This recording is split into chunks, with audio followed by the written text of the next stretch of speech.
আর পাখি যদি না চিনেন আপনারা, তাহলে আপনারা করবেন কি, আপনার বোর্ডিং করতে হয়তো বা একটু রিস্ক হয়, বোর্ডিং করতে হয়তো আপনাদের অনেকটা রিস্ক হয়ে যাবে।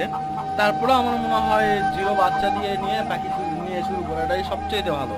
পুরুষ বাড়াবে বাড়াক, অর্ধেক পুরুষ বাড়াক, কিন্তু আপনার খরচটা কম হবে। আপনি এগুলো পাখি 25 দিনের পাখি 42 টাকা পিস নিচ্ছে, আপনি হিসাব করে দেখেন খাসে প্রায় এখন এক একটা পাখি 60 টাকা পিস করে গেছে খরচ। এই খরচ উঠানো কঠিন। এই পুরুষ পাখি যে আপনার ধরেন 20টা বা 30টা বের হইলো, 30টা 150টার মধ্যে মনে হয় অলরেডি তো মনে করেন 35টার মতন বের হয়েছে। আরও বাছাই করলে হয়তো বা আরও 2-4-5টা আসবে। তো পাখিগুলো ডিম আছে, কিন্তু পুরুষ পাখি ও বলছিল, ভাই বলছিল যে তার সাথে কাজের কথার সাথে কাজের মিল পায়নি। তো আমি চাই না যে আপনারা আমাদের মতন প্রতারিত হন, যে মহিলা পাখির কথা বলে পুরুষ পাখি মিশেল দেবে, এরকম প্রতারিত না হয় ভালো।